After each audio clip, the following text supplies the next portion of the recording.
Partner, kung nasa Boracay ka, kahapon na-miss kita, wala ka rito eh. Kaya ngayon, tatanungin kita ulit.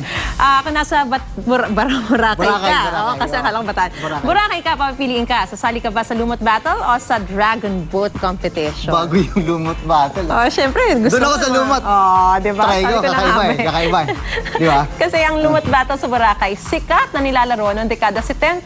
Isinabuhay ito ngayon para ipakita sa mga turista na normal ang pagkakaroon ng lumot sa isla tuwing tag-init. Ang mga kasali, nagbabatuhan ng lumot, syempre, galing sa dagat. Yan ang lumot challenge. Dragon boat. Ano ba to? Tatlong ko po na naman ang lumahok sa International Dragon Boat Festival.